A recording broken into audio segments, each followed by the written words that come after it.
Hi, I'm Tracey Spicer. The financial planning industry has been in the news quite a bit recently. Today I'm joined by Julia Blenkhorn and Perry Wilkey. Now they're two of the founders of the Now Financial Group, a group of independent Australian financial planners. They say they have a different approach to financial planning to the large institutional financial planning groups.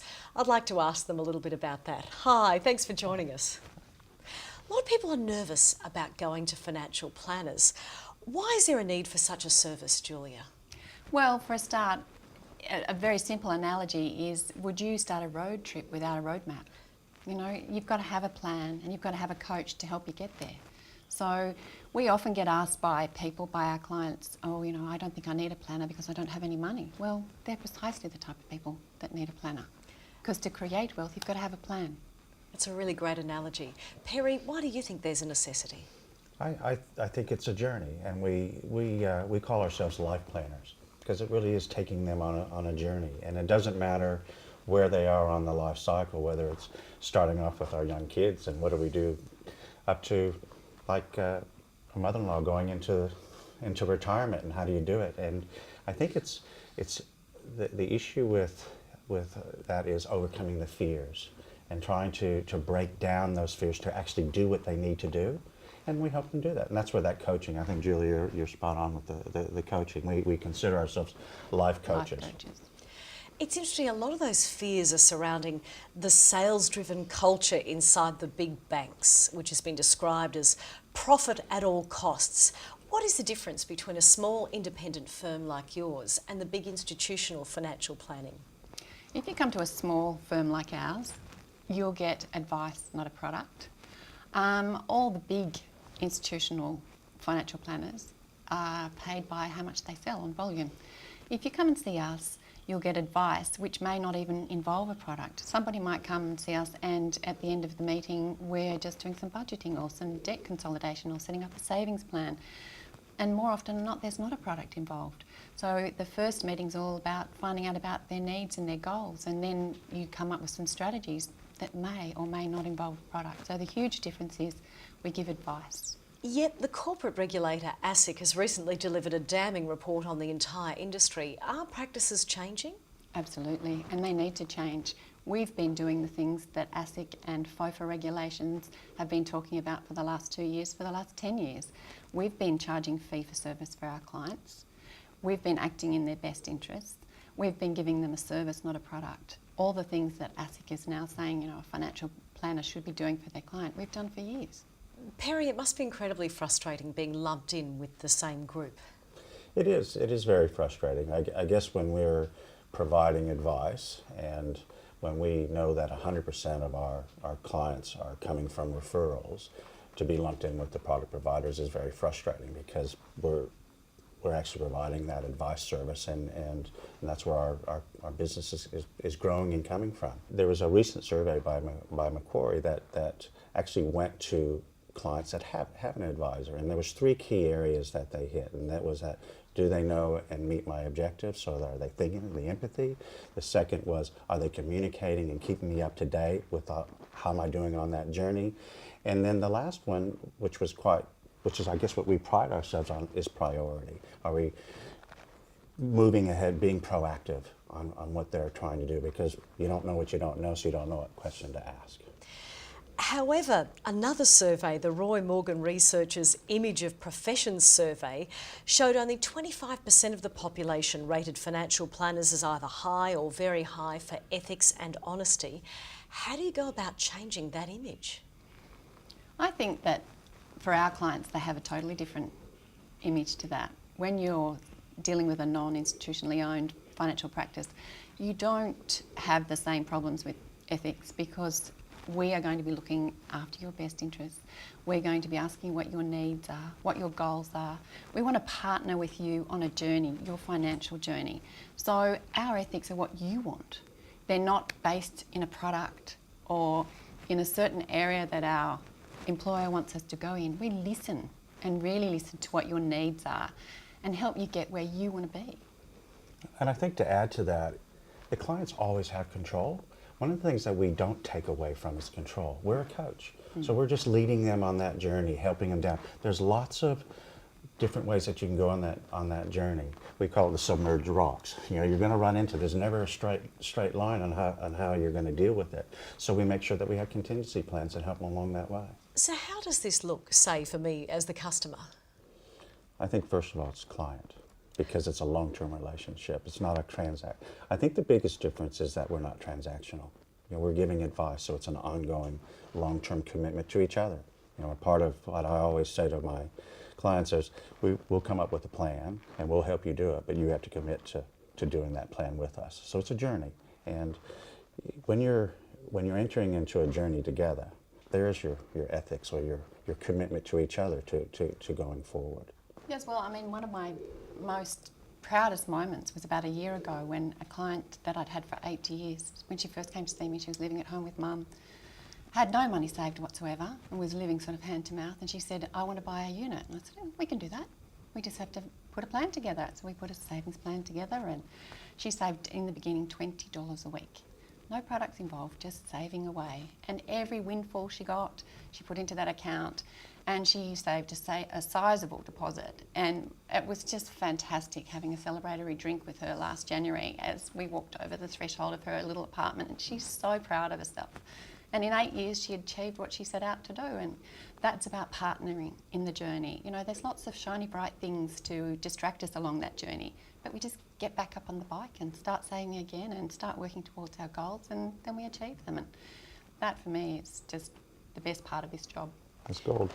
Speaking of this difference between paying for advice as opposed to paying for a product, the Financial Planning Association of Australia says, and I will quote, the gravitational pull of consumer demand cannot be ignored and will strip bare the stark difference between product sales and appropriate consumer-centric financial advice. Are you optimistic that this will happen? It's already happening. We're already there. I mean, what the FPA, and we're obviously strong advocates of the FPA and members. I'm a certified financial planner, so obviously a designation that's given from that. So we already have that code of conduct. We already have that built into our association. I think what we're trying to do is to step it up, take it to the next level. The FPA has brought out a new 10-point plan where part of that plan is they really want there to be a difference between a product provider and a bank and a financial planner, and they only want the term financial planner used for people who give advice, and that for us is fantastic. This is what we've been doing for years, and we're very pleased that the FPA is behind this. Yeah, so there's a clear delineation. A lot of people are concerned about the cost of financial planning. Why is it good value for money? Well, I think most of our clients would agree that financial planning for them has been great value for money. We certainly wouldn't work with anybody that we didn't add value to. Most of our clients are pretty excited about the kind of money we save them, or getting to retire earlier, or go on those trips abroad that they wanted to do. So basically, I think most people would agree that it's value for money.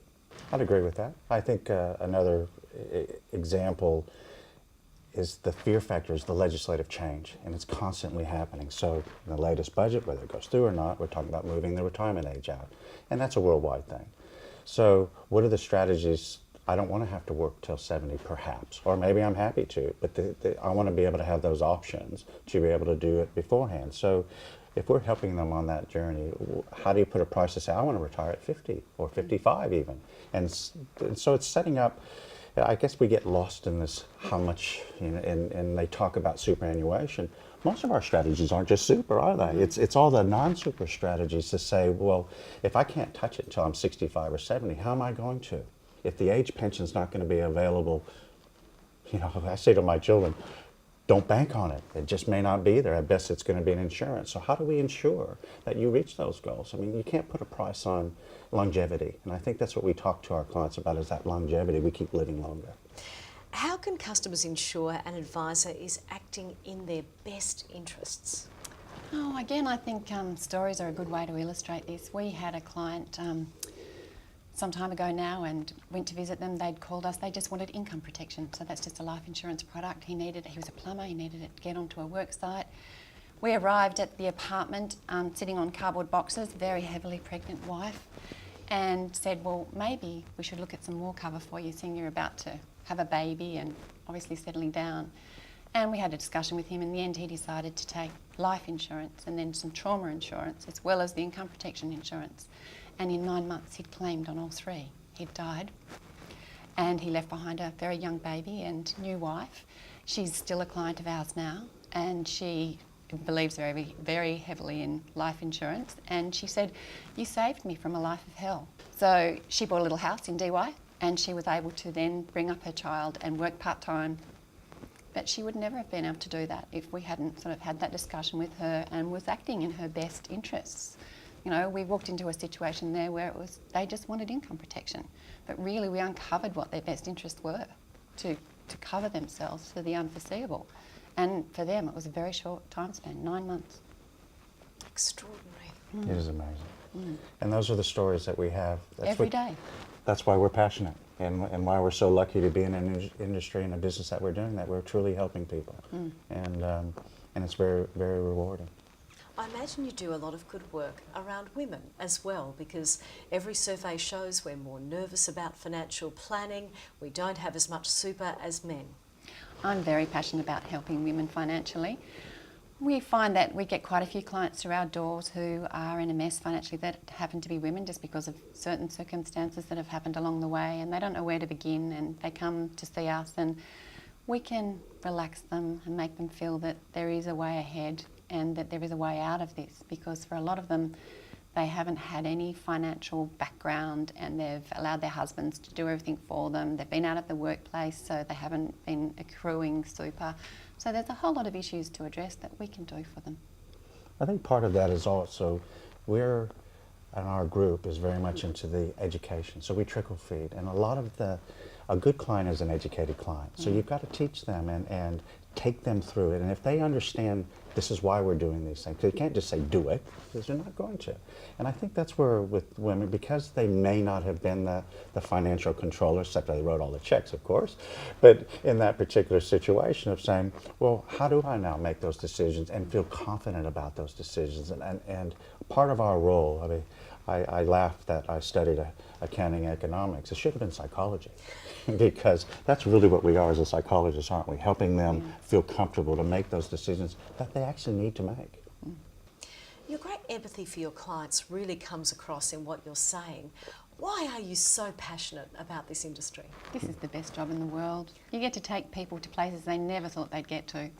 And it is so rewarding when, as Perry says, they retire early or they Buy the house that they've always wanted, go on the holiday that they've always wanted, or that they've got life insurances in place when their partner dies to look after their needs. So we're blessed. You know, I get up every morning wanting to go to work and going to help people. I mean, how good is that to be able to actually assist them in achieving, and not just them. It's usually a family thing. We bring the children in, you know, so as they grow up and as they're getting older, you know, how we're going to do those things.